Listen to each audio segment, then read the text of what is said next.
Good morning student and welcome to my YouTube channel learn with Priya. हमने इससे पहले की क्लास में क्या पढ़ा था कि मेथड्स ऑफ प्रमोशन। ठीक है, मेथड्स ऑफ प्रमोशन में हमने देखा था 2 पॉइंट कि कैसे हम न्यू आइडियाज़ को लाएं और जो भी आइडियाज़ नए नए लाएं या न्यू आइडियाज़ लाएं हम उसको आइडेंटिफाई करें, उसको वेरीफाई करें, फिर मार्केट में लाएं। ठीक है, तो हमने इससे पहले की क्लास में क्या पढ़ा था कि प्रमोशन जो है उसका क्या मेथड होता है या क्या स्टेजेस होते हैं, जिसमें हमने 2 ही पॉइंट पढ़ा था। एक था डिस्कवरी ऑफ आइडिया और दूसरा था आइडेंटिफिकेशन एंड वेरिफिकेशन। कि जो भी आप पहले तो एक यूनिक आइडिया लाइए, फिर उसको आइडेंटिफाई करिए और वेरीफाई करिए। ठीक है, पर आज की क्लास में हम वही प्रमोशन और स्टेजेस, मेथड्स ऑफ प्रमोशंस देखेंगे जिसके रेस्ट पॉइंट्स हमने नहीं पढ़े थे, और वो इस क्लास में पढ़ेंगे। वो है असेंबलिंग और फाइनेंसिंग प्रपोजिशन। ठीक है, तो असेंबलिंग में क्या है कि, तो ब्रीफ में बताती हूँ कि असेंबली में हम लोग ये पढ़ेंगे कि जो भी रिसोर्सेज हैं उनको पहले से असेंबलिंग मीन्स क्या, असेंबल करके रखना, चीज़ों को सजा के पहले से ही रख देना। ठीक है, असेंबलिंग करना। Assembling में क्या है, at this stage the promoter arrange for the procurement of the different of industries, man, material, machines, money, method of technology and managerial ability। Assembly में क्या कहता है कि हम इस स्टेज में क्या करते हैं, मतलब प्रमोशन की इस स्टेज में हम ये करते हैं कि पहले से ही हमने जो भी आइडिया बनाया है या जिस भी कॉन्सेप्ट पे हमने बिजनेस करने का सोचा है, हम उस कॉन्सेप्ट के जो भी रिसोर्सेज नीडेड हैं, ठीक है, जो भी रिसोर्सेज नीडेड हैं हम उसको पहले से ही असेंबल करेंगे। ठीक है, जो भी इंडस्ट्री से हमको जो भी चाहिए, एक अगर स्किल्ड पर्सन चाहिए तो हम पहले से असेंबल करके रखे हुए होंगे।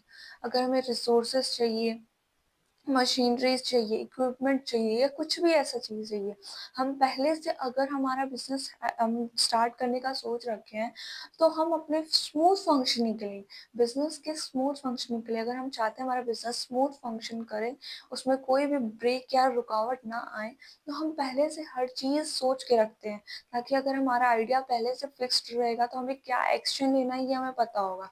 और अगर हमारा रिसोर्सेस पहले से फिक्स होगा तो हमें कैसे उसे यूज़ करना है ये हमें पता होगा। ठीक है, तो इसमें वही चीज़ बताया गया है कि क्या करते हैं हम प्रमोशन के लिए, हम क्या करते हैं, सबसे पहले तो अपना आइडिया लाते हैं, फिर उसको आइडेंटिफाई करते हैं कि जो हमने लाया है क्या वो यूज़फुल है या नहीं, वो हमारे लिए प्रॉफिटेबल है या नहीं।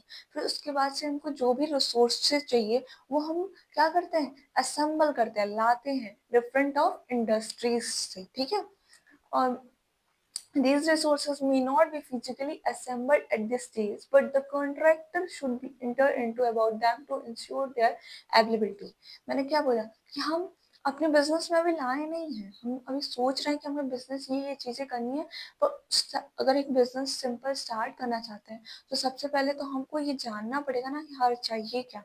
तो हम ऑलरेडी वो सब चीज़ों को असेंबल करके रख देंगे कि हाँ हम यहाँ से ये चीज़ें ले लेंगे, और फिर जिस दिन हमें चाहिए होगा उस दिन हम तुरंत जाके उस चीज़ को परचेज करेंगे। लेकिन उस यहाँ पे क्या है कि हम पहले असेंबल कर लिए हैं, अब अपने बिजनेस को, ये अभी हमारे बिजनेस में आया नहीं है सामान, ये असेंबल करके दुकान दुकान ऐसा कह सकते हैं, एग्जाम्पल दे सकते हैं कि जैसे अगर कोई सामान है, अगर हम लोग क्या कोई फंक्शन पड़ता है तो हम क्या करते हैं, जाके सबको बोल देते हैं कि ये सामान हमको इस दिन को चाहिए और हम उस दिन आएंगे लेने। क्यों? क्योंकि जिस दिन अगर हमारे यहाँ फंक्शन हो तो उस दिन हमको ये ना ढूंढना पड़े कि हमको अगर ये रिसोर्सेज चाहिए या ये सामान चाहिए तो हम कहाँ से लें। ठीक है, तो इसलिए ये स्मूथ फंक्शनिंग हो जाएगा, क्योंकि अगर हमको पहले से पता होगा कि यहाँ से हमको ये जाके ये चीज़ ले लेनी है तो हम आराम से जाएंगे, अपना काम करेंगे, अपना सामान लेंगे और चले आएंगे। ठीक है, तो वही होता है smooth. The promoter also ensure the availability of necessary capital for financing the fixed working expenses. और इसमें ये भी प्रमोटर बताता है कि हमें क्या है, जरूरत है किसकी, कैपिटल की और फाइनेंसिंग की। किस लिए? बिजनेस करने के लिए, क्योंकि अगर कोई भी चीज चाहिए होगी तो हमें क्या करना होगा। और इसमें जैसे इससे अगर हम पहले से रिसोर्सेज रख लेंगे, ठीक है, पहले से अगर रिसोर्सेज असेंबल कर लेंगे कि हाँ ये रिसोर्सेज हमें चाहिए, तो हमें इससे ये भी पता चल जाएगा कि हमको कितने कैपिटल या कितने फाइनेंस की जरूरत है। जैसे मैंने एग्जाम्पल दिया कि हम ऑलरेडी दुकान पे सारे सामान रख लेंगे तो हमें इससे उससे ये तो आइडिया लग जाएगा कि हमें कितने पैसे की नीड है उस सारे सामान को लाने के लिए। तो इसलिए अगर हम ऑलरेडी कॉन्ट्रैक्टर हमको ये इंश्योर कर देता है कि उसके सामान भले यहाँ पे नहीं है पर हमारे पास अवेलेबल है, ठीक है। तो वही बात ये चीजें हैं कि यहाँ पे इस पे क्या कह रहा है कि इससे हमें ये भी आइडिया लग जाएगा कि हमें कितने कैपिटल और कितने फाइनेंस की जरूरत है, ठीक है। अब आते हैं नेक्स्ट पॉइंट पे, financing preposition. At this stage, the promoter is ready to present before the underwriter and publish his business to pursue them for worth financing if necessary। इसमें क्या है, फाइनेंसिंग प्रपोजिशन में होगा कि जैसे कि अगर हम बिजनेस करना चाहते हैं तो हमें फाइनेंस की ज़रूरत है।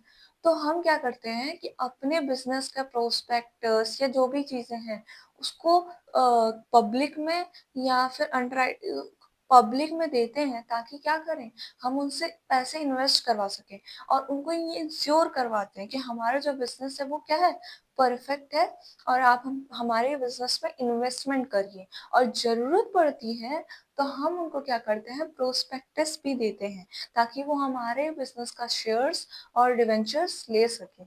If necessary, prospectus may be issued for investing the public to contribute towards shares और डिवेंचर। अगर जरूरत पड़ती है तो हम उनको प्रोस्पेक्टस भी देते हैं ताकि वो क्या करें, हमारे बिजनेस में पैसे इन्वेस्ट करें। क्योंकि ये सारी प्लानिंग जो हमने आइडियाज बनाए हैं, इन्वेस्टिगेशन किए हैं, ये रिसोर्सेज असेंबल करके रखे हुए हैं, वो सब वेस्ट हो जाएंगे अगर हमने फाइनेंसिंग या कैपिटल नहीं लाया। तो capital is most necessary part जिसकी हेल्प से हम क्या करेंगे, चाहे रिसोर्सेज ही क्यों ना हो तो उसको परचेज करेंगे। तो इसलिए क्या है कि इफ नेसेसरी, अगर जरूरत पड़े तो हम प्रोस्पेक्टस भी पब्लिक को देते हैं ताकि वो हमारे शेयर्स और डिवेंचर्स खरीदें। Agreement can also be made with underwriter, broker, stock exchange authorities etcetera. और अंडरराइटर क्या करता है, ये अंडरराइटर हुआ या ब्रोकर जो हमारे शेयर्स को बेचवाने में मदद करता है। तो इन सब से भी एग्रीमेंट हम कर लेते हैं कि हमें क्या, मतलब कैसे क्या होगा, सब कुछ एग्रीमेंट में हम कर लेते हैं ऑलरेडी, ठीक है। तो ये सारे पॉइंट्स थे कि हमें सबसे पहले क्या करना चाहिए। सबसे पहले मेथड मेथड ऑफ प्रमोशन क्या है, सबसे पहले आइडिया लाओ, यूनिक आइडिया बनाओ। फिर जो आइडिया बनाए हो उसको ये देखो कि कस्टमर्स को उसकी नीड्स है या नहीं। और अगर उसको कस्टमर्स की नीड है, अगर कस्टमर्स को तुम्हारे जो आइडिया है, तुमने जो सोच रखा है उसकी नीड्स है, तो ये देखो कि क्या तुम्हारे पास टेक्निकल नॉलेज है उसके बारे में, क्या तुम उस चीज़ को प्रोड्यूस कर पाओगे या नहीं। अगर तुम्हें टेक्निकल नॉलेज है, तुम्हारे पास स्किल्ड लेबर्स हैं जो वर्क कर सकते हैं उस पर, तो ही उस आइडियाज को क्या करो, बिजनेस में या मार्केट में लाओ। और अगर अगर और सबसे पहली चीज की कोई भी आइडिया लाना है तो किस पे बेस्ड करो, कस्टमर्स के अनसेटिस्फाइड माइंड पे। जिससे कस्टमर अनसेटिस्फाइड रहते हैं उस चीज को सेटिस्फाई करने की कोशिश करो, आइडिया अपने आप यूनिक हो जाएगा। दूसरी चीज, कोई भी चीज मार्केट में लाने से पहले, आइडिया कोई भी आइडिया अगर उसको मार्केट में लाने से पहले इन्वेस्टिगेशन करो, उसका वेरिफिकेशन करो कि जो चीज ला रहे हो वो सही है या नहीं। फिर उसके बाद से सारे रिसोर्सेज जो भी जरूरी है उसको असेंबल करो। और फिर लास्ट में फाइनेंस के लिए प्रोस्पेक्टस या जो भी जिस चीज से इन्वेस्टमेंट करवाते हो उस तरीके से अपने बिजनेस पे क्या करो, इन्वेस्टमेंट कराओ। यही सारे स्टेजेस थे, यही सारे मेथड्स थे हमारे प्रमोशंस के जो हमने पढ़े। आज की क्लास में मेथड्स ऑफ प्रमोशन खत्म होता है, नेक्स्ट क्लास में मिलेंगे नेक्स्ट टॉपिक के साथ। Thank you.